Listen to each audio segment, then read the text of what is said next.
and welcome to the Maiden's Method podcast. Gonna be doing Snow Queens today. Yeah, Snow Queens. Not as friendly as Elsa makes them seem, or at least tries to make them seem. No, see, I remain convinced that Elsa doesn't try to do anything. No. Oh, zing! But this is not just the bash on Elsa from Frozen podcast. We are looking at a certain archetype.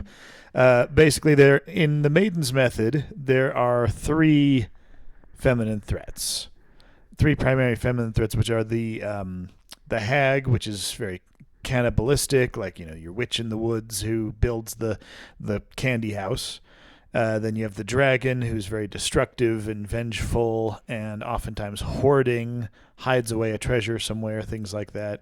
And then you've got your snow queens. So let's talk a bit about what a snow queen does, what makes someone a snow queen. So I'm going to back up on you just really quickly because I think we don't have a full explanation of all of the feminine threats just yet. So, just to give a little bit of an overview of something that I think is really important when you're trying to discern between the three is something like when you mentioned the hag, you said the cannibalistic and setting up the house in the woods. Both of those are correct, but they seem contradictory because if they were in the same character, they kind of would be. Hags can be like either cannibalistic because they're desperate, or they can really be animalistic, which tends to make them set up traps and bait and bring their prey to them. Gotcha. So that's one of those things where you see it in Charybdis as much as you see it in the witch and the witch and Hansel and Gretel, which is the iconic candy house, right? The Skeksis from the Dark Crystal, I would say, are a prime example of a hag, feeding on those weaker than them. 100%. So I'll just leave it at that because that's one of those things where what you're trying to do is discern, like, is this a hag? Is this a snow queen? Is this a dragon? Mm-hmm. And in that discernment, you've got to think about the stage that they're in because each of these correspond to the color phases. So you have the black, the white, and the red. The black, the white, and the yellow. And in the black, when one is dealing with abandonment, being threatened, and being hidden away, someone trapped in that stage is going to feel perpetually abandoned, perpetually threatened, and hidden. What that means is that causes that desperation. It causes that animalism. It feels like you're a rabid dog backed into a cage. Gotcha, and so it's like it can be really difficult to work with a hag in that way because they are so far, they're stuck in lizard brain, can't reach them kind of thing. They think of everything and everyone as an enemy. Yeah, absolutely. You've got to try and like comfort them out of it. Enemy or prey. Right. Yep. 100%. So if you then work into the white, which is the manufactured companion stage, and what I've been calling for 3 years now, woman know thyself, but I'm pretty sure that I actually want to start calling that the mirror. The mirror, because that's what it is. It is what it is. It is the mirror phase, and it's not as if woman know thyself doesn't imply that, but yeah, I'll be a little more concise in naming the thing. So we'll just go ahead and move forward with that, where she's got manufactured companions in the mirror, and I'm going to talk about we'll get into that plenty. So let me move into dragons. The motivation for a dragon is she has been made to sit and wait. That's what's happening in the yellow. So there's also help is on its way, which there are two sides to that, where when the woman the maiden, let's say, just for the sake of the archetype, because let's face it, they can be male as well, the dragon is comes from the maiden who has been waiting too long and for whom help is not really help. Or in some cases, she's unable to recognize when it is help. Right. Yeah, she's reason. gotten bitter and she's lashing out against help, things like that. Yeah. And bitter is probably, like, I mean, if you had to bring these down to a core motivation, it's hard to do it like really succinctly, but for a dragon, I think you can, and I think that word is bitter. Bitterness, yeah. Yeah, it can drive us to do a lot of really terrible things. Because dragons, part of what I'm pulling from in the archetype umbrella of this whole thing is not just dragon imagery, though I am, but it's serpentine imagery, right? It's the Leviathan beast imagery. It's Leviathan does what it does out of bitterness. Actually, I suppose just in the Bible we don't get much description. I was going to say, I don't think we could ever actually say that for sure. But what is an example, a mythological example of a dragon that is carried away in bitterness? St. George and the Dragon. Oh, okay. So in the myth of St. George and the Dragon, or, folklore, this is church lore. I don't know what you would call this necessarily. I'm not sure. If we call it mythology, we'll probably make a few Catholics a little angry. Well, I mean, what is the term, the saint canon. Sure, the Saint canon. The story of St. George and the Dragon is that he goes to try and retrieve the virgin that the dragon is guarding. And that's a very common thing.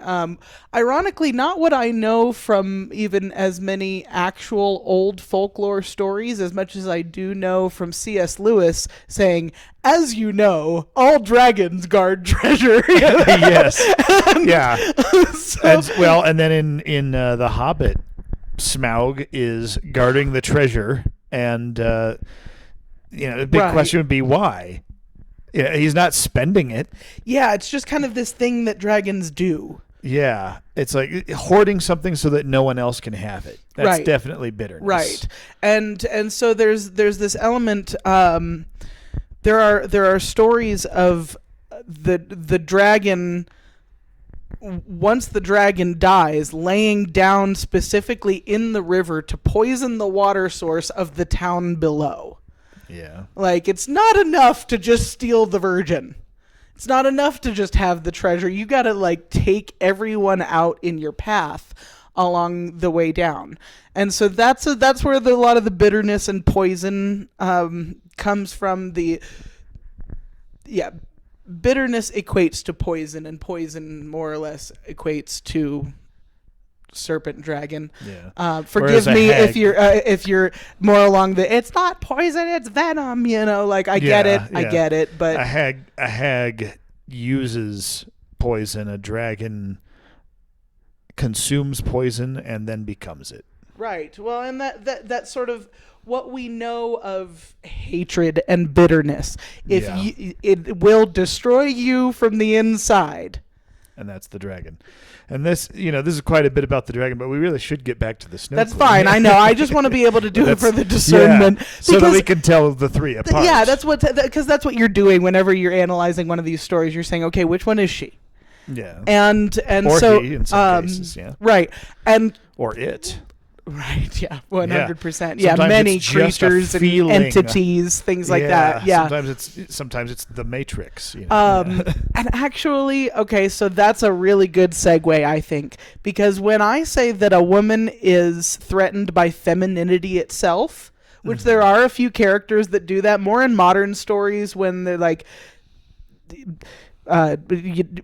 she just doesn't want to be girly. What she's fighting against are the parameters of what femininity are. I think that threat is Snow Queenish. Mm-hmm. If I had to say what femininity was in a category, I would call her a Snow Queen. I think the threatening side of femininity, anyway. Right. Because there is the fairy godmother side and the maiden side. 100%. Yeah. And I don't want to be confusing in that. I guess what I mean is that if you're going to talk about it kind of like existentially, even in life, I think that a lot of politics leads us to Snow Queenish problems.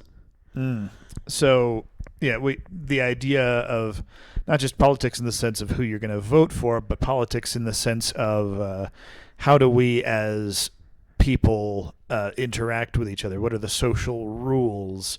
How do you move and fall in the hierarchy of your community? And for that matter, what is your place in the community? Can you lose your place? Yes, and because it's so perception based. Yes, it is. That's Snow Queen. So I said I would back up and I would talk about the manufactured companions and the mirror, because those are two sides of perception struggles. And so when you run into an analysis of each of these, the manufactured companions are those that the maiden she's making it up. Yeah. And that's always going to be a part of it. We talked a little bit about when we did the review for, I am so sorry not being enough of a Star Wars person, the first movie that has Rey in it. Force Awakens. Thank you.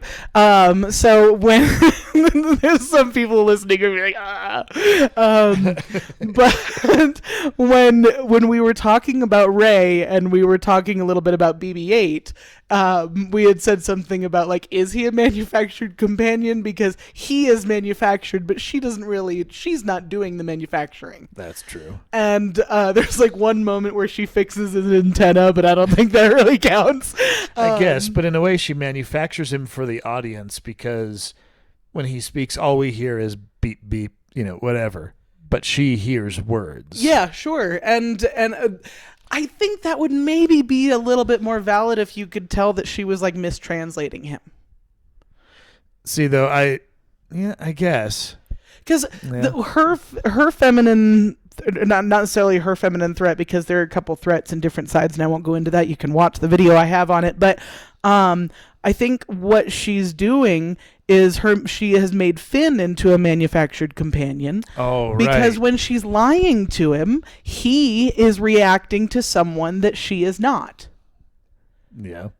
And vice versa, when he says, I am with the resistance. Right, they're both lying to each other, so they're going to have this whole thing where once the liar revealed moment happens, that they're going to have to take this step back into regression of who actually are you, who actually am I, and who am I is the question of the Whitening Phase. Yeah. So if she's lying to him, hold on, real quick segue.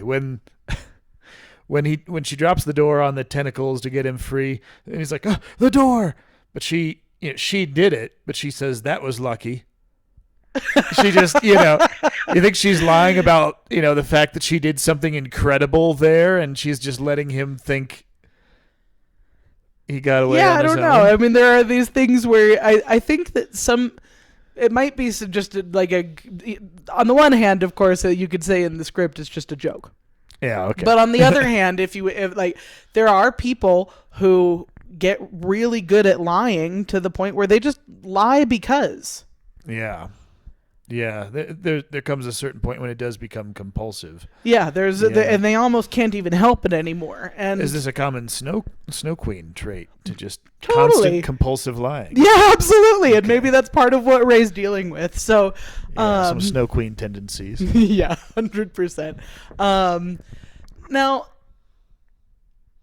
going into some more of the manufactured companion stuff, what happens in this phase is that there, again, are three categories that you have: the creature, the dreams, and the doppelgangers. Mm. The creature would be like Finn, like BB-8, because these are real life sentient beings, living things. Yeah, they have their own autonomy. So people can be the creature. Yes. Yeah, very interesting. Yeah, okay. yeah, because the idea is that it is a physical autonomy that exists within that thing that she's projecting something on. She's laying her own thoughts and ideas and moralities and conclusions. The second he says that he's with the resistance, she suddenly has all kinds of ideas of what that means and how brave he must be, and And when he comes clean, I think that the reason why she's barely affected by it is because she's like, no, you're still the same man I thought you were. See, and even if you're not officially part of the resistance. See, and that's the danger, that's the risk that you run when you're lying to somebody, because at the end of the day, they're going to say, "Well, I never knew you." Well, in this case, she did know him, and she knew him better than himself. Yeah, that's what I'm saying. Yeah. It's just that there are other characters that when that actually shatters and when that becomes more realistic, it's a lot harder to recover from. Yeah, we get the liar revealed trope all day. All the time, I know. Yeah. And so and sometimes it's exhaustive because it's like, yeah, okay, here we go. That's what's happening, But something like, I don't know why this one popped into my head, but Anastasia. When you get the liar revealed moment in that, what's recognized is like, yes, you were lying to me, but her perception of who Dimitri is doesn't actually change, and it doesn't have to, so that's okay. I shouldn't say it's okay. It's just it's not the same problem as What is a liar revealed when it's like, I don't know who you are anymore, and we're gonna have to figure that out. Fern Gully, but they never actually make the appropriate communication steps. Though he does a lot of heroic stuff, I guess. Never gone to Fern Gully. Yeah, that. I don't even remember that movie well enough. That's the so reason funny. why for me is that was my introduction to the liar revealed trope being a devastating thing for the characters.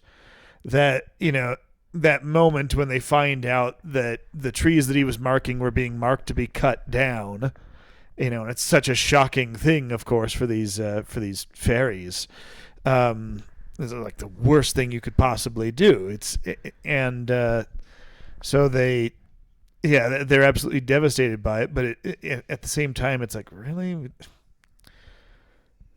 I don't know. It just feels weak. Always leaves you feeling sick after you watch it. That is funny. Yeah. Well, let's see if we can circle back around that on that a little bit. Maybe as we keep talking about some Snow Queens, we'll think of better one might be Mrs. Doubtfire as a liar revealed. Ooh. Okay, there we go. Okay, yeah, found it because now she doesn't know either Mrs. Doubtfire or Daniel. Right. Because Daniel is capable of something that she never dreamed of. Yeah, Daniel has changed to a point where she's like, "Whoa, wait a second, what?" But then you almost have to and what doesn't she say at the end? I kind of miss her. Yeah, she does. She says the bottom line is that the kids were happier when Mrs. Doubtfire was in their lives. Yeah. And Daniel brings her back from the dead, Yeah, absolutely. There's something in that, let's face it, puppet. Yeah. That he has that lived for them. And so that's a really good example of how that fake when the manufacturing and when the mirror shatters, a lot of people are kind of left on the other side having to deal with it. One of the perceptions of when I talk about a manufactured companion being a dream is a little bit the same thing, because it has that sort of ambiguity that says, was this real, was it not?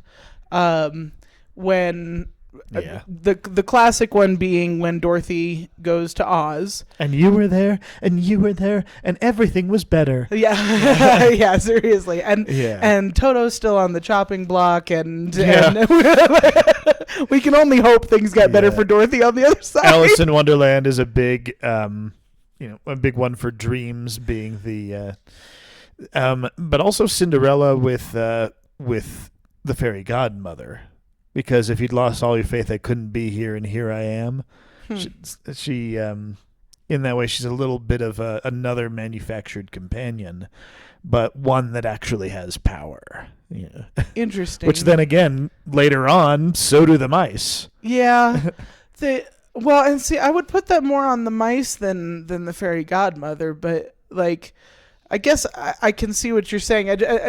I think something about the ambiguity, though, is even within, excuse me, even within the story, you could question whether Hunchback of Notre Dame gargoyles. Are they in his mind? Well, no, not until they're actually firing spitballs at the soldiers later. And so, like, they could have been ambiguous, but then the story showed that they clearly weren't because they're acting externally. And I think that's something with the fairy godmother and Cinderella. She's clearly external and really there. I guess, but I feel like with manufactured companions in fairy tales, it's like there becomes a point where they're real because they are an extension of the person who manufactured them. And if you look at alchemical lore... I see what you're saying. When we've talked about the Maiden as a philosopher's stone, and in alchemical lore, a philosopher's stone, one of the things it can do is create new life, a homunculus. That's a manufactured companion in that sense. And so in a fairy tale, the manufactured companion can become real in some way. Even if it is a dream. Yeah, I would say that if that happens, it doesn't happen until she's out of these phases. True. That which she creates in the whitening phase needs to see a full And once she's in the red, right, then she's the stone and she can... Because alchemically speaking, there are at least 28 rises and falls throughout this process. So you're going to see a lot of ups and downs with these characters. That's just basic storytelling if you're going to follow that in any way. But the idea that the whitening phase can create a false completion feeling. Right. It's like... I'll stay in the alchemy for a second. It's the difference between a mercurial phase and the actual philosopher's stone. Some people think that the philosopher's stone was Quicksilver.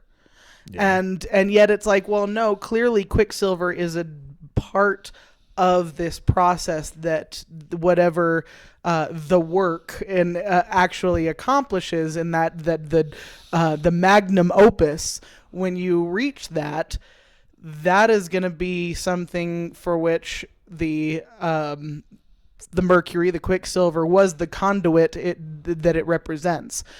But so you need to have the whitening phase. You need to have that conduit. You need to have something that it's moving through in order for this to happen at all. You need to create the manufactured companion, and you need to move them through these processes. But the fairy godmother wouldn't have come if she wasn't near completion. Okay, yeah.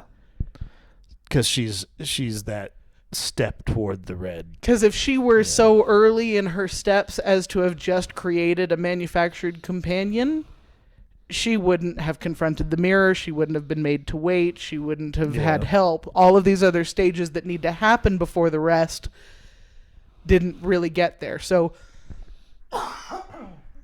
excuse me, the difference between what she creates in the white and what she creates in the red have a lot of processes in between. And that's kind of interesting. I think that's you're on the right track, I think, because this idea of bringing worth and value to yourself and others and creating something new, those are the goals of the red. And you could almost say that those are like half done in the white. Okay. If she's confronting the mirror and recognizing herself, doesn't she see who she is and what her value is? Okay. Yeah, that makes sense. Sure, but not if she's making it up, right? That's the problem that these characters run into. Right. Okay. And so Snow Queen develops from being stuck in this phase. Is that them falling in love with their manufactured companions to such a degree that they'll never allow them to change and never admit that they might be manufactured? It's like she's created a world and she's desperate to keep it the way it is. Imagine if Pinocchio's dad didn't let him go to school.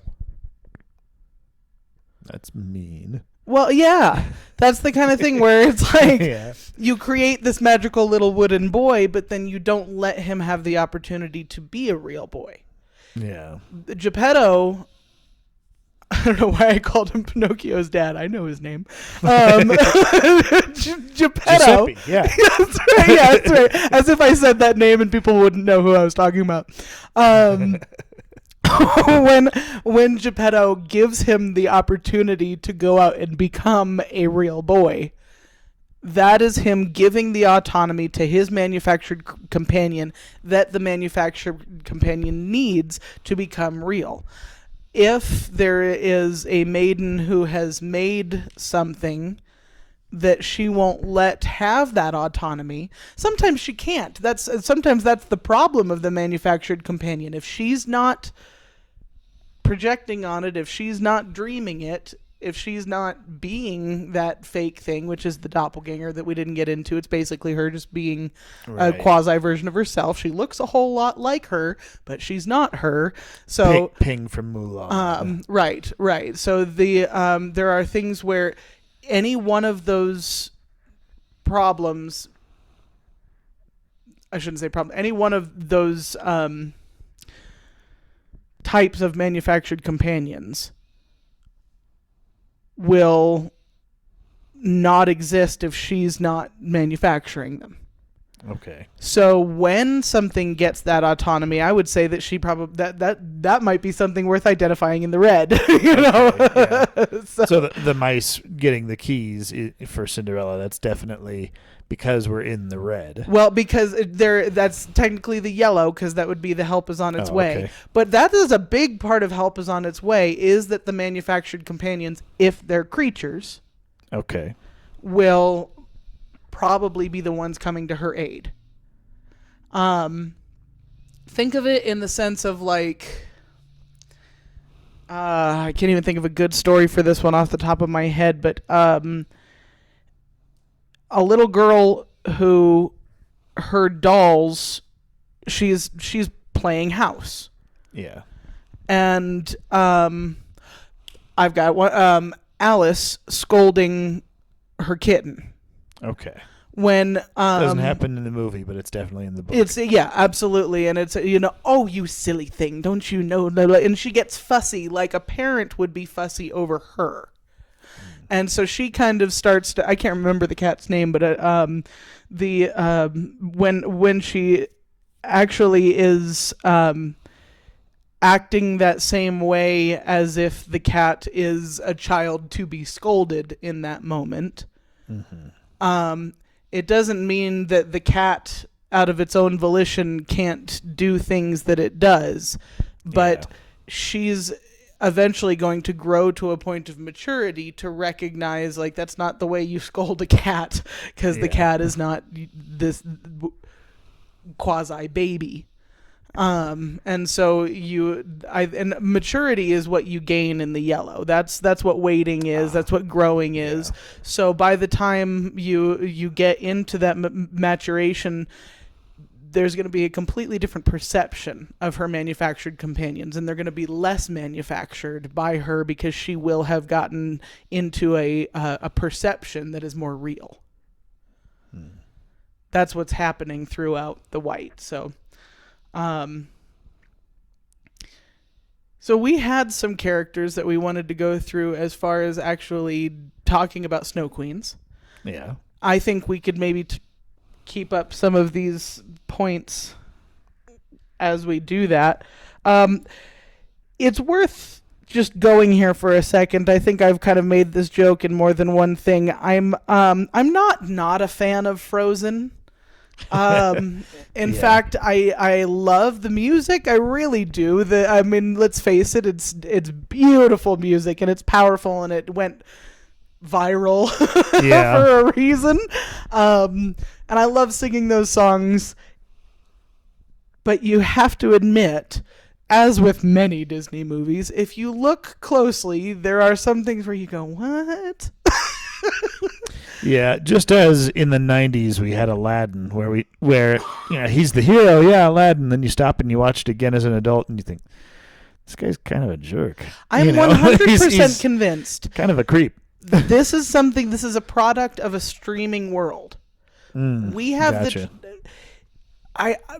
a quick diversion, but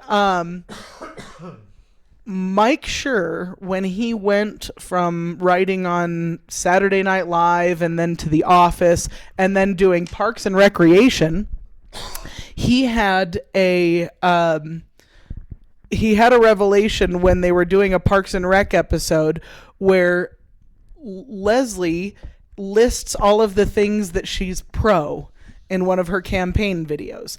And he realized we can't just write 8 things and let this scroll go by and repeat, because people are going to pause and read through these things. Right. And so that was something that really wasn't true in early Office days, and certainly not any time before then. So this was a new thing for him on his show to say, okay, as writers, we're going to go and have this writer's room exercise of we want to come up with 150 things that Leslie is pro. And you can go scrolling through every single one of them.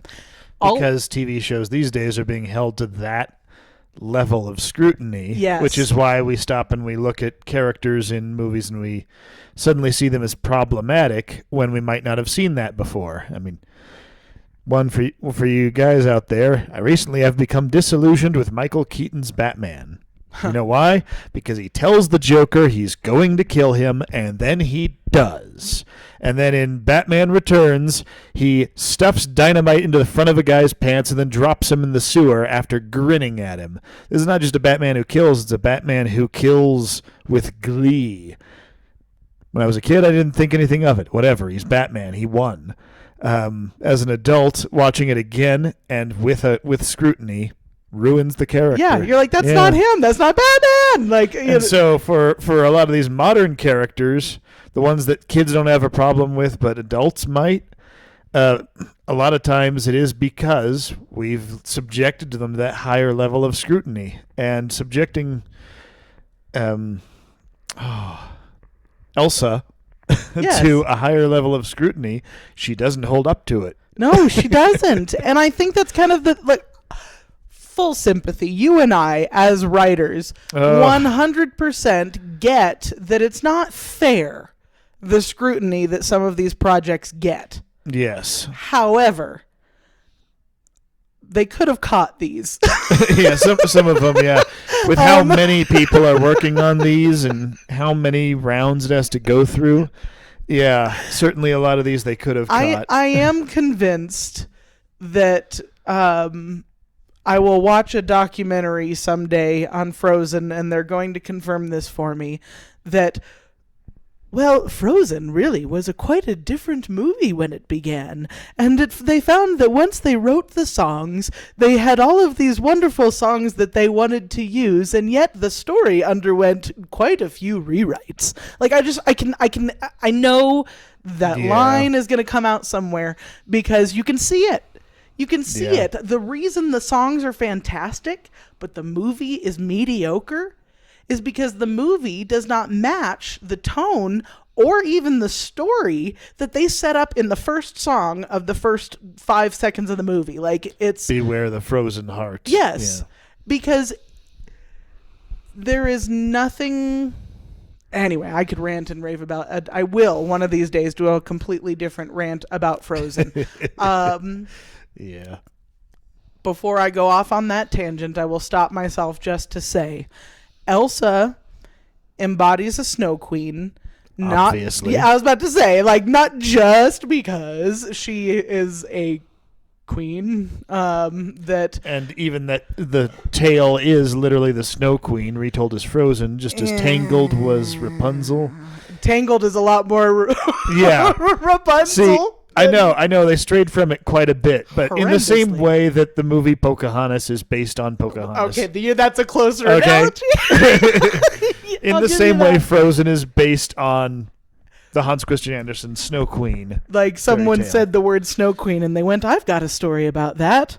Yeah, and that was the ending of any similarities. Jadis the White Witch is more Hans Christian Andersen Snow Queen, because at least she totes the little boy off to her snow castle. Like, that's 100% a reference back to the original.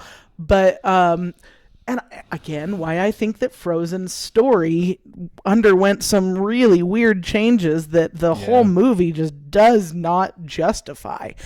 Which, considering that Elsa, considering that the Snow Queen, you just said, she takes the boy away to her castle.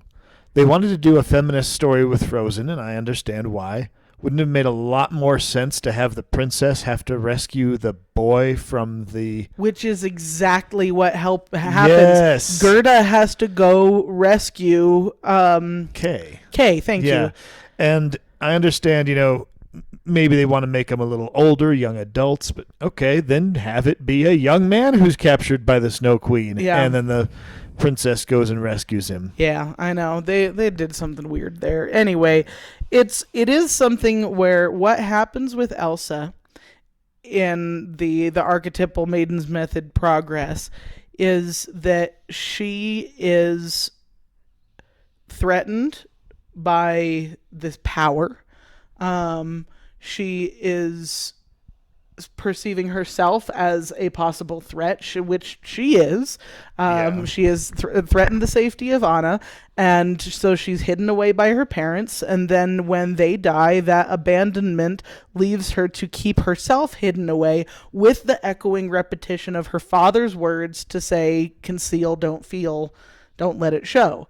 And so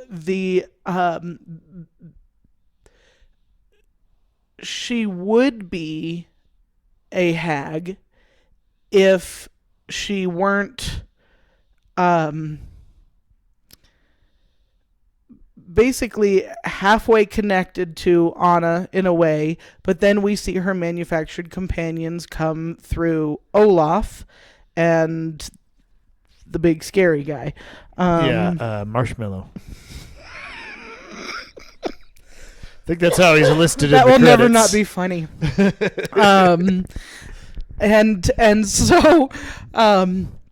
So she does have the manufactured companions, but this is what tends to happen with the Snow Queen. She gets the companions, but she never confronts the mirror. She thinks she's confronting the mirror because she surrounds herself with these reflective surfaces, but big deal, they're warped. You're not even looking at yourself. And so when her motivation becomes Snow Queenish is that she causes the problem of winter. Yeah. She doesn't know it's perpetual winter everywhere. That's something that's revealed to her later by Anna, so we'll give her a little bit of that slide. However, both when she runs away thinking she's helping, like, oh, if I just stay up here, I won't hurt anybody. Yeah. She makes marshmallows. She makes a manufactured companion of don't come near me. Yeah. When it's like, no, if someone voluntarily wanted to come and see you, why do you need this big scary dragon creature to guard your gates? Well, she had spent all those years telling Anna to go away because that's what she was told to do. So when she's saying let it go, she's not letting it go. She's hanging on to this childhood trauma as hard as she possibly can and perpetuating it. And that's what's so sad about the mismatch there, that she isn't letting anything go. She's doing exactly the thing that her parents told her to do. And to answer the question of do you want to build a snowman, the answer is yeah. She builds 2 of them. Yeah. Come on. Like that's there's so much in that where it kind of breaks your heart.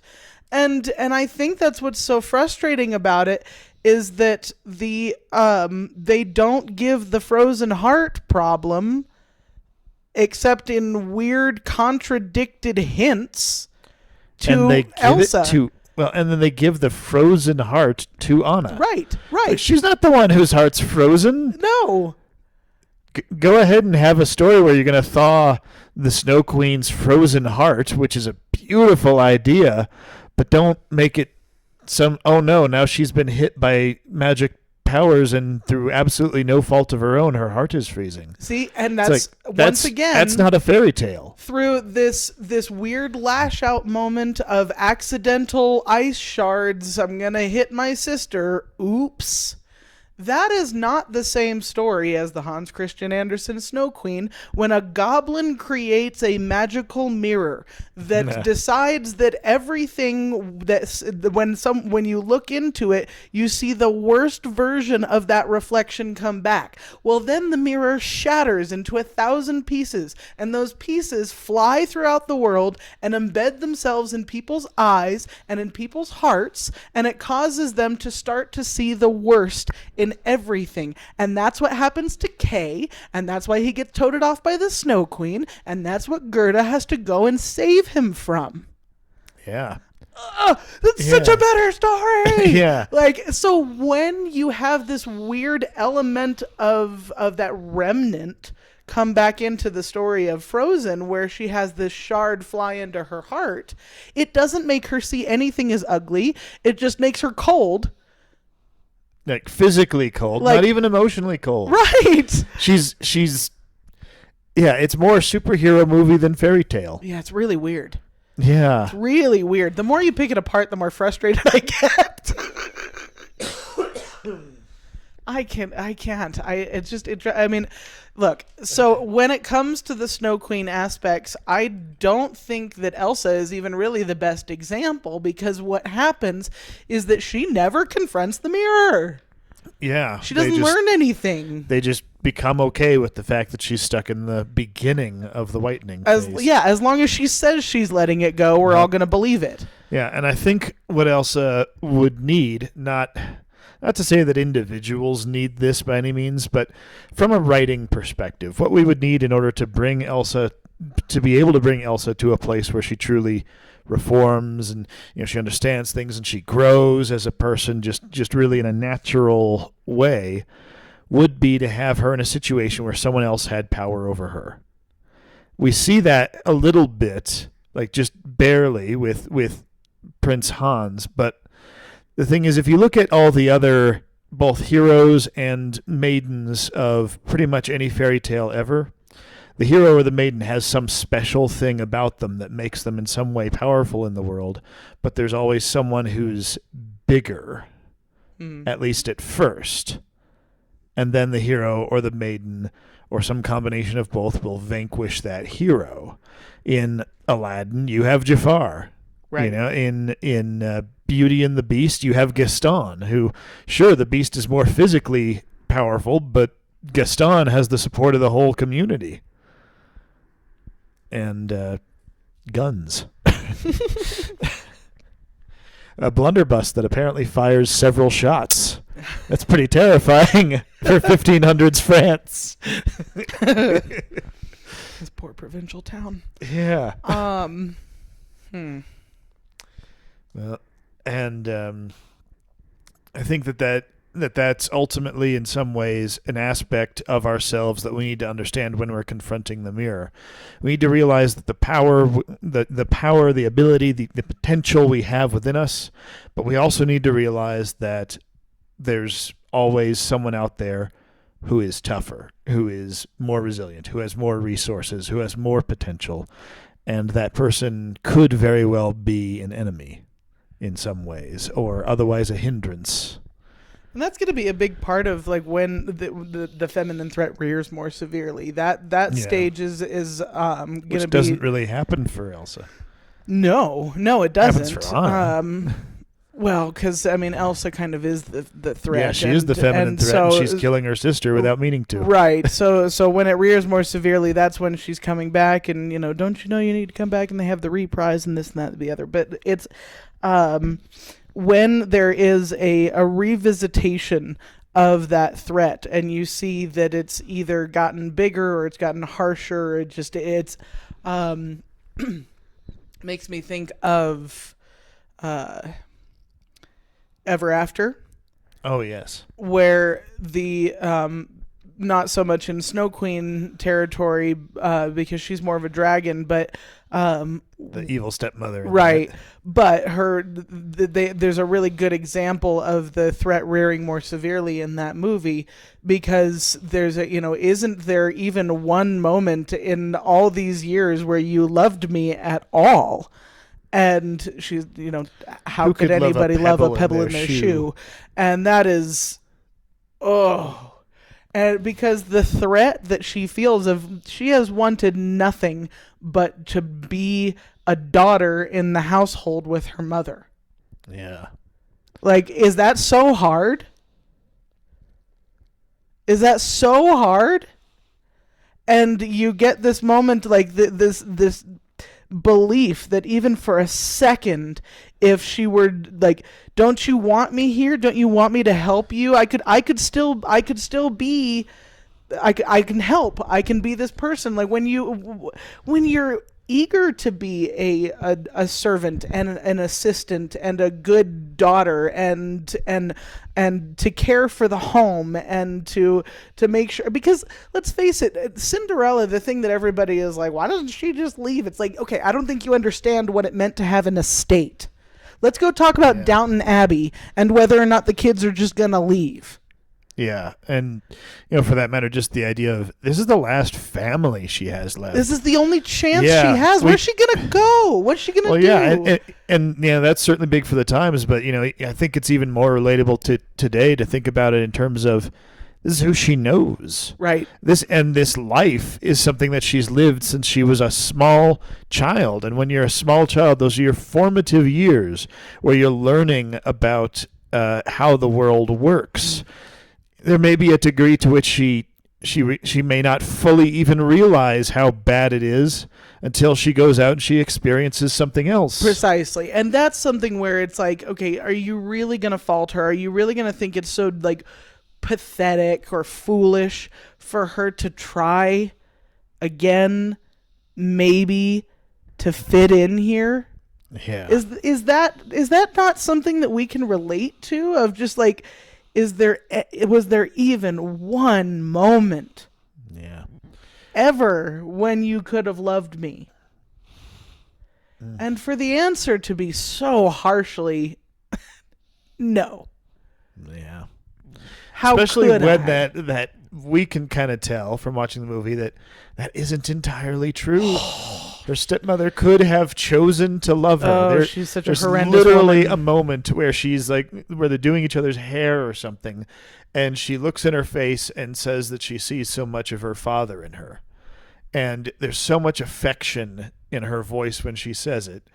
And then Danielle reacts with a kind of excited, really? And then the stepmother says, well, I mean, your features are so masculine. Yes. Like, she's just cutting her down. Yeah, she legitimately had a warm and tender moment with this girl and could not let it be. Right. And not even a basic, of course you look like him, you're his daughter. To just whatever the cruelest thing that she could think to say was. Oh, and see, there's so much in that where for a maiden on the verge of the white, when she's confronting the mirror, when she's trying to get into these stages, that that sort of again the sort of false positive, the am I really done? And then having something come in, this old threat, this recircling, the circling back to say, no, you're not done. You're not good enough. You can't do this. And to remind you of everything that's come before. That's something where she then has to be willing to be like, you liar. Like, you are wrong. The confronting of the mirror in the Whitening Phase is partially the maiden realizing that the feminine threat has deceived her. And, whether that's the stepmother treating Cinderella, any version of Cinderella, like garbage, or if that's Snow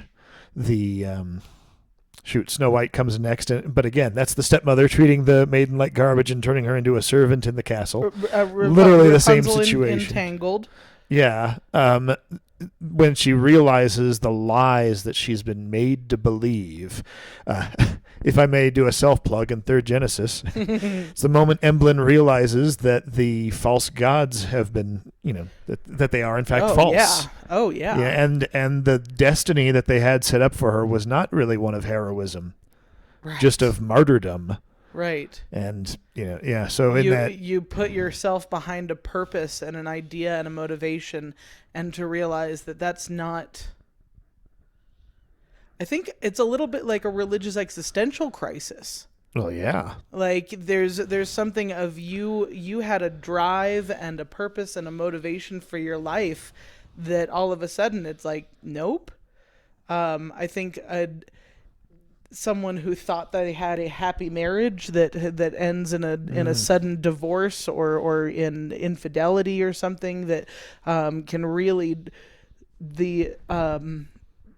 honestly what tends to be even a more definitive stance of how PTSD is formed, the utter shattering of an image, and that trauma having a full flip of your reality and having to confront what that is, and not and being so blindsided by it that it's extremely difficult to rebuild from that.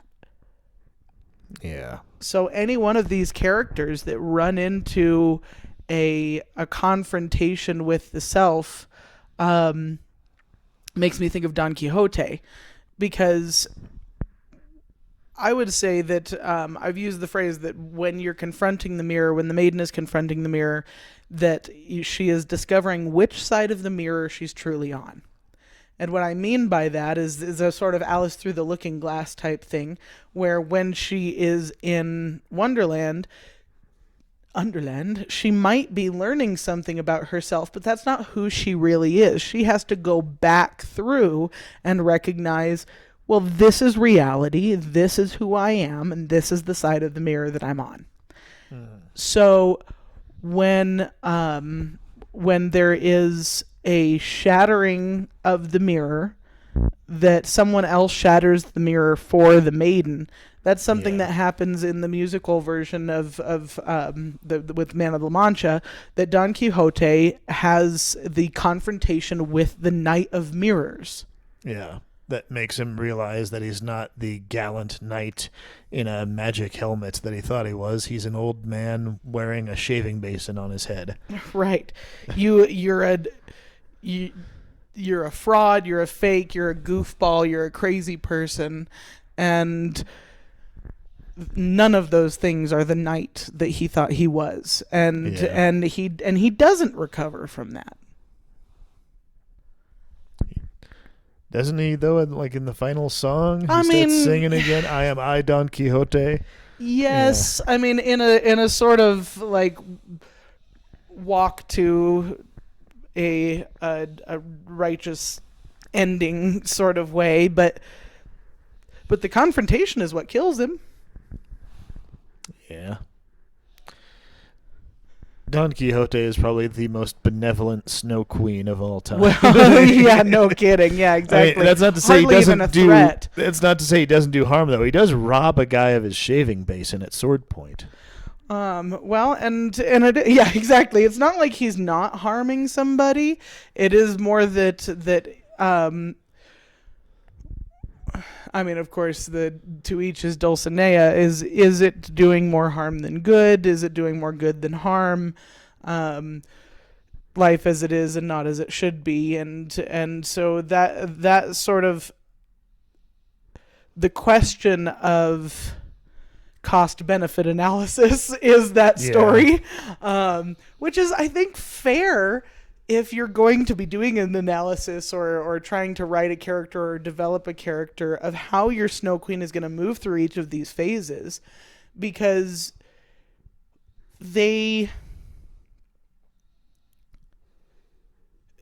like we said at the beginning, motivation is such a strong thing when you're determining which one of these archetypes these characters will fall into, that in that determination, the Snow Queen's motivation is self-preservation. Yeah. And self-preservation is not a sinister thing No.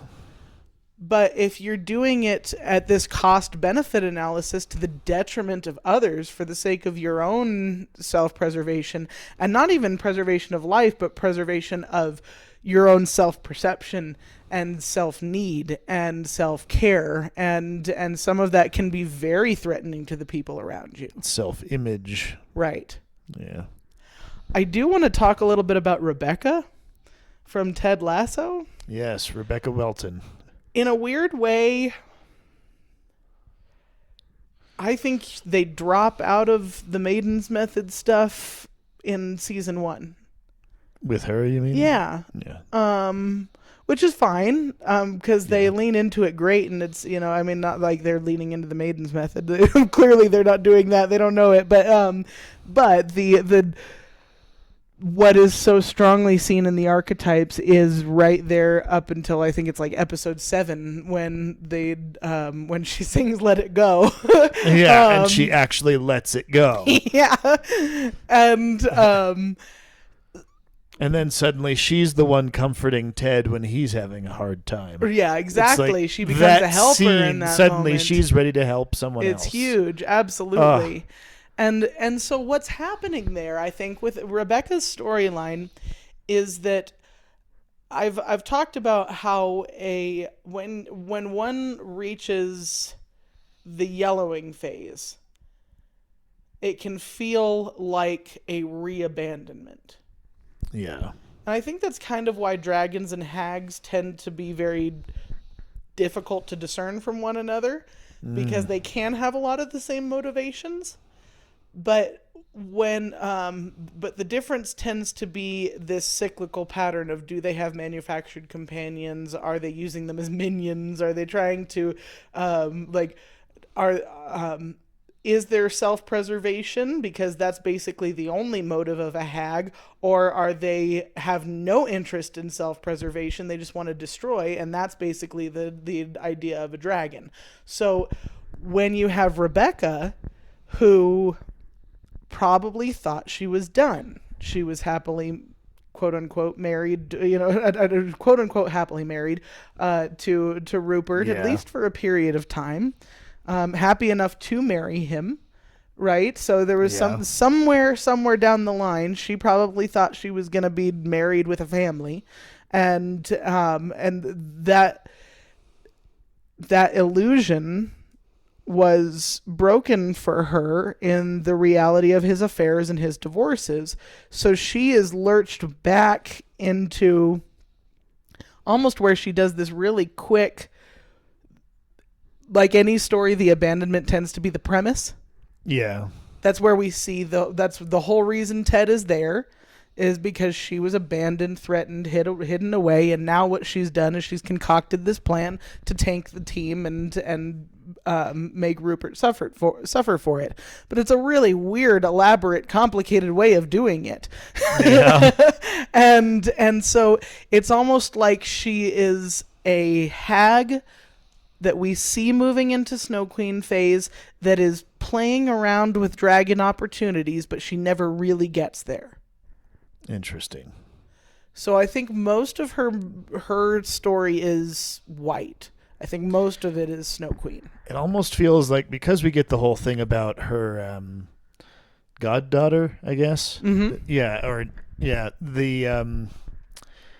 She's a fairy godmother who's forgotten that she's a fairy godmother. I think that's a fair assessment. Yeah. And then once she remembers it again, she's still a human being and capable of slipping up, making mistakes. But from that point forward, she's acting like a fairy godmother throughout most of the story. And she's helping Ted out, and she's opening up and being warm to him. And yes, and the way she interacts with Keeley, it's like you can see that she was there once. And they tell you that. Sassy says, "Oh, if you like this Rebecca, like if you like that woman, you're going to love Rebecca." Yeah. Oh, I love that line Rebecca. so much. Yeah. I love that line so much. The good person she always was and just has forgotten. Yeah. About. Yeah. And I mean, I personally think that that's a big part of, all of us when it comes to the concept of virtue. We think of our virtues and we think of our vices. And when we think of our vices, we think that's me. That's the real me that I don't want anyone to see. Or maybe I'm very proud of it, whatever. Some people do get pretty proud of their vices, very proud alcoholics, proud gamblers, whatever. But when the thing is, though, whether you're proud of it or you're trying to hide it, it's not really you. Right. It's like I tell this story about how when I was a kid, sometimes, when I was really bored, just be digging around in the dirt and find this really cool shiny rock and like dig around, pull it out of the dirt. And then there's so much dry dirt on it that it looks like that shiny rock is huge. And then I go to break away all the dirt and find out that no, actually it's very small. It was this little piece of quartz in that big dried mud ball. And so in that way, when our vices are being, sort of melting away, it feels sometimes like we're breaking, but we're not. We're losing what's not really us. And the Snow Queen as it is the purification phase, the Whitening Phase is a purification phase, needs to have the excess dirt broken away. Yeah. But that's a frightening thing to do because you're like, no, that's me. That's part of me, but maybe it's not. Right. And it can cause a sort of panic when you feel like, what's going to be left? There's not going to be much left of me after this. It's like, yeah, but the part that's going to be left is the diamond. Right. It's the truest you. And that's the part we don't often see in ourselves that really usually, like more often than not, has to be reflected back through something else externally. That's really what the mirror tends to be, is that it's not enough to recognize your own self-worth or autonomy or ability to create, because that's what the manufactured companions do for you. They give you this like playtime opportunity to see all of those things come out. But when you are actually confronting the mirror, there are instances in stories where you get the special water. And the important water, that's what it is. It's the important water. Special water sounds like an illegal substance. You got to go look at the important water, and that there is there's a moment of being externally confronted with either reality or an alternate reality that either way will lead you to truth. Whether you're in reality and confronted with the opposite, or you're in denial and confronted with the opposite, what that confrontation is going to bring in is a way for the circumstances of life to move toward that truer reality. I think I follow, yeah. So that's probably a good time to talk about Louis. Oh, yes, Louis from Man in the Iron Mask. I don't know how many of you have seen Man in the Iron Mask. If you haven't seen it, shame on you. No, if you haven't seen it, enjoy it, really. It is great. Not for kids, PG-13. It is based on an Alexander Dumas book, so it is a bit longer and probably, isn't entirely accurate to the book if we're being honest. But anyway, so the basic story of Man in the Iron Mask is that it takes place during the time of the reign of King Louis XIV. And Porthos, Athos, Aramis, and D'Artagnan, the characters from the Three Musketeers.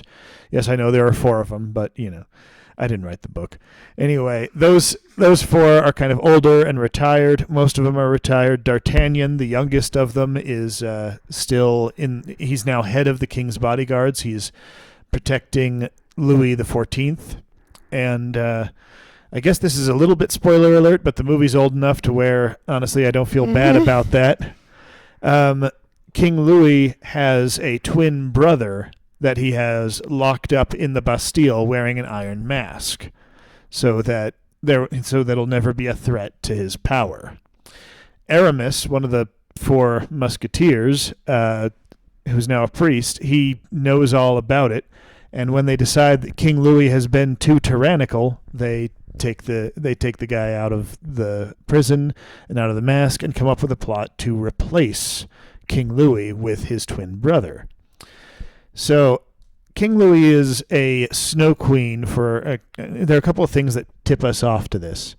First of all, he is desperately trying to hold on to the world that he has created for himself. I mean, granted, he inherited the throne, but once he had it, he used it to create his own world, right? With his parties, right? Yeah, the like everything in perpetuity that he has for, whether it's he's clearly very appearance focused. Yes. He's all of hedonistic. Yes, hedonistic, very and superficially so. And I mean, I don't know if there are a lot of deep hedonists, but it is something where he's clearly just basking in the sort of cartoon of a king. Yeah, and he is doing things like planning wars, which is, probably frivolous for the sake of, hey, let's take more land. While his people are starving and rioting outside of the gates. And why should my people have any reason to be unhappy? Because Paris is the most beautiful city in the world. Right. Yeah. It looks so good. What should be there? Well, they're starving. They don't have any actual substance. Because he keeps sending all of the food to the armies. Because he doesn't have any actual substance. True, 100%. Yes.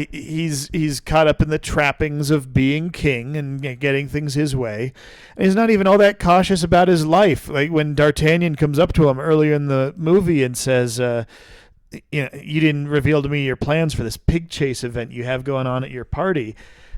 King Louis, just brushes it off. My wish is to enjoy this party, as should you.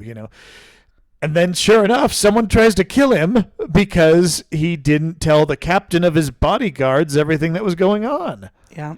It's like, wow. He's so obsessed with the trappings of power that in some ways he's failing to make sure that he's protected. And sure enough, that's a big part of what comes to bite him at the end. And he's forced to confront the mirror, literally in seeing his twin brother wearing his clothes, trying to replace him. It's like, gosh.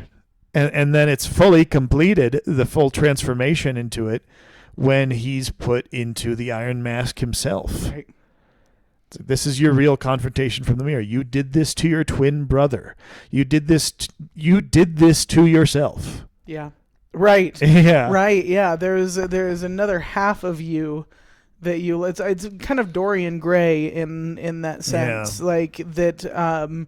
You are going to be confronted with the part of yourself that you think you suppressed. Yeah. We definitely see the progression of it in a very clever way, because first he receives the iron mask supposedly that had been on his brother's face, which had actually been on the decoy's face. Right. And he puts it on just enough to where it touches his cheeks and then shoves it back in the box, frightened of it, frightened of confronting what he's done to his brother. Mm-hmm. And then he's at the ball, and it's a masquerade ball. Everyone's got gold masks, but our heroes of the story dropping their gold masks to reveal iron masks underneath. Right. Until he's, suffering from the telltale heart and the play within the play from Hamlet, all that kind of stuff going on. Mm-hmm. Running. So there it is. He's confronting the mirror a second time, a little more intensely. And then when he's alone in his room, they sneak in, knock him out, change his clothes with his brothers, and then say, "We have a prison for you." It's like, literally, you're confronting what you have done. And his refusal to confront what he has done is why he does end up needing to be forced to confront it by the end. He does have the mirror shattered for him, and he fights desperately to keep the shards intact. When he gets angry at his mother, "You support traitors. This one worst of all, my brother who's tried to do this to me." D'Artagnan rightfully saying, "And what have you done to him?" Right. Louis doesn't answer. Yeah. He doesn't want to face what he's done.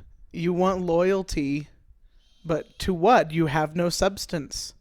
What am I loyal to when my king can be this horrific and turn on a dime and do horrible things to his family and his people? Yeah. And it goes back to the quote from very early on in the movie where D'Artagnan tells him that Athos once told him that when he becomes a soldier and he takes a life, he should consider not what he's killing, but what he is allowing to live. Mm. And how that's such a heavy thing. And it's like, what am I allowing to live? And sure, they allow Louis to live at the end, but they don't allow him to live as Louis anymore. Right. Yeah. Yeah, they have to change that image. Yeah. They have to confront him with the mirror because he won't do it himself. Yeah. And funny enough, inversely, they confront Philippe with the mirror as well, with the idea of, it should have rightfully been yours. The idea of the throne and all these things. You're the good one. You're the good half of this. This belongs to you. And the funny thing is that story, while certainly Alexandre Dumas wrote it many, many years, I think a couple centuries after the fact, really,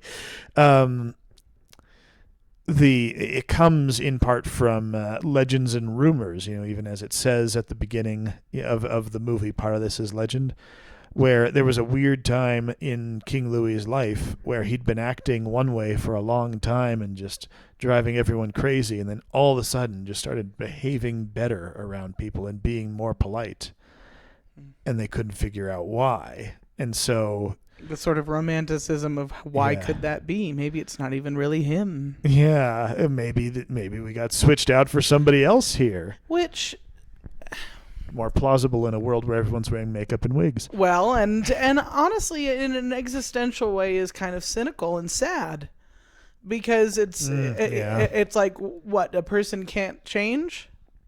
Yeah, or even change suddenly. Yeah, or, to be a little bit more fair, you could say that when a person changes that drastically, they are not the person that they were before. And That's that true. might actually be more freeing for that person. Yeah. I mean, it's a ridiculous example, but in Community, when Chang starts going by Kevin and claims that he can't remember who he is, has Changnesia. And, Jeff Winger is absolutely calling it out, as, any sane person would. Clearly, this man does not really have amnesia. He's the same person who did the horrible things to us before. And then Chang, what is it that Chang even says to him? But he spells out the idea of, maybe if I used to be the person that you think I was, I wouldn't want to be that person anymore. I don't know that even comes from Chang as much as it is just an overlay from Jeff, but he does have that moment of, like, anybody who wants to get far away from who Chang was is the sanest person I know. Right. Yeah. And that's the thing, is it's like, this is an insane move, and I know it's not genuine, but they're like, even in his insanity, he is changing for the better. So maybe I should just call that okay. Yeah. Which for a little while it is. I mean, in the last, I copped to my crimes. I went to, we get Chang back, but he's not the murderous dictator anymore. So such a ridiculous direction for that show to take. So let's go ahead and wrap this up a little bit just by going into the redeemed Snow Queen. It's the redeemed Snow Queen. Because it happens. Yeah. And do they more often go back into the Whitening Phase again, and now they're just not a threat anymore? Or they just understand they have to figure this out? Or do they more often move on to the next phase? I would say that when there's a true redemption, she's moving on toward being a completed maiden. Okay. Whether we actually see that in the story or not, because we don't always see. Granted, the Yellowing Phase, while for the maiden in the story, it's the longest period, for the audience and what we're perceiving of how the story's been told, it's probably the shortest period. It's the montage. It's because they need to move us through the progression of time quickly. True, yeah. Because it's kind of just get on with it. But when you have a character that what you're going to see is you're probably going to see her manufactured companions come back to help, and she's going to be willing to take that.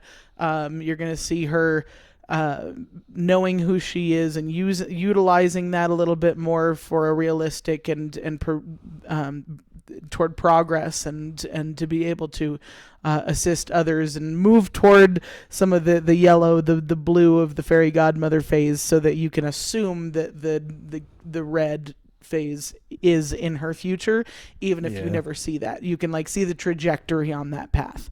And I think Angela Martin in The Office is a good example of that, because we don't know that she doesn't become a dragon, but we do see her stop being a Snow Queen. That's okay. What's the big point that you would say is the moment we can pinpoint she stops being a Snow Queen? When she's breaking down in the car with Oscar. Yeah. Because she's allowing herself to be real with a man, even the same man who she said, "Oh, I've never lived with a gay man before," when she was living with him. And that's obviously not true. And that's the thing, is you kind of see this like last ditch effort of Angela trying to still be a Snow Queen. Yeah. And she can't even do it. Oscar's been too warm. Yeah, totally, totally. Even after all the at odds they've been through this whole show, Oscar finally warms up to her, and it's enough to melt her frozen heart. And I would say that you could almost back it up a little bit more into what she says to Andy. Okay. Don't let one mistake ruin your whole life. This, like, you don't have to do this just because you said you would. Yeah. And that's the thing, is I think Angela is... If Dwight has a childlike obedience to authority, Angela has a very deferential worship of authority. Yeah. And what that means for her is that she admires and respects Dwight, but it also means that if she wavers in her own authority, she's, I am the head of accounting, and I am there's the head of party planning committee, and all these things that she thinks are so important and so I don't know what she would say are admirable and things to be held on to. I mean, this woman is so hardcore Snow Queen. It's hilarious, but it hurts because it's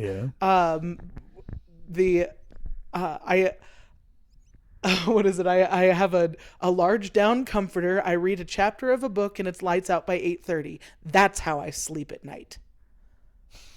Whoa, chick.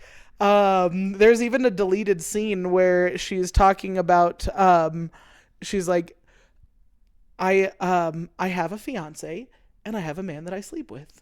And like, I'm not cheating on anybody. And you're like, what? Like, she is so delusional that when she is telling Andy, dude, you're being delusional. You don't have to lean into this. And then when even she is trying to punch her own illusion and it breaks right in front of Oscar's eyes. Yeah. She has no leg to stand on anymore. And that's kind of like, she had to be made the puddle. She really did. She had to be reduced down to her lowest point of like, you don't have a home. You barely have your job. Like you don't have your cats. You don't have I don't have anything. Angela, you have your son. Yeah, okay. Like, she can't even see that anymore. And there are these things where you could almost believe that there is no redemption for this woman until she's moving in with Oscar, getting herself back on her feet, taking and being honest with Dwight about Philip being her son, like his son, the whole progression of her story is wrapped up in her just stopping lying to herself and everyone else. Yeah. Being honest with others and to herself. And to thine own self be true. Right. Right. And that you could believe that she seems to be getting along with Pam in the last episode, and like kind of enough. Like she's smiling and happy, and she's open about being in love with Dwight. That's something that she never had the opportunity to do before. Their relationships out in the open. There are all of these things where she felt like she had to hide or create this perception or do one thing or another, just keep falling away. She doesn't have to do that. You don't have to do that. You don't have to do that. And this shell that she creates around herself is melting away, is falling off, and it's kind of the year we don't see. Yeah. Right? There might have been something in her progression that she needed to grow, and they move us past that, so we don't really see her yellowing. But for the whole series to end with her wedding, to Dwight, that's huge. And they always say that the tragedy ends in a funeral and a comedy ends in a wedding. And for that wedding to be some of the main female antagonist in the office and the main male antagonist in the office getting happily married to each other with everyone else there ecstatic about it. Yeah. That's progress. Yeah. And it is funny because Greg Daniels always said that he never wanted a situation where Jim would end up being best man at Dwight's wedding. Like that, and he wasn't technically. Technically, he was not. The even that technicality not quite being the best mensch. But it is interesting though that even for that insistence, which I think was fair for most of the series, they kept that antagonistic aspect up the whole time. But where in the conclusion of it all, you could believe that if Angela didn't have sisters, Pam would have been her bridesmaid. Yeah. Right? Like you could, definitely. You could believe that was going to happen, and you could believe that there is progress to be made with these characters, and that she can be freed to create a happily ever after. You can believe that for her, and that is something that she wouldn't have had otherwise if she hadn't moved past her Snow Queenish tendencies. Yeah. So I do. I think aside from season 4, season 9 is the best Office season. Season 4 is by far the funniest, and they take the most risks and do the best storylines, and everything awesome happens in that season. But season 9 is so well written and so well informed from the entirety of the series that you get to walk these characters through to a conclusion that puts a really awesome bow on the whole thing, where you end up being so happy for Dwight and Angela. Yeah. Like, did you, anywhere in the series, did you ever see yourself rooting for Angela? She's a horrendous person. But by the end, that progress that she has made has advanced her so much into that completed Maiden that you believe that whatever comes next, she will be that much farther along and better off for it, because she's moved out of this feminine threat phase. Mm-hmm. So that's kind of what it looks like, I think, when someone gets there, and she's a really good example of it. So yeah, so much behind all of these, and I think we could keep going with many other characters, but that's a really good overview for now. So we'll go ahead and wrap things up here. Tune in again, and if you enjoyed this content, let us know, and all the fun, good stuff of subscribe, like, share. You know the drill. Do it. Do it now. Even if you're lying to yourself. No. All right.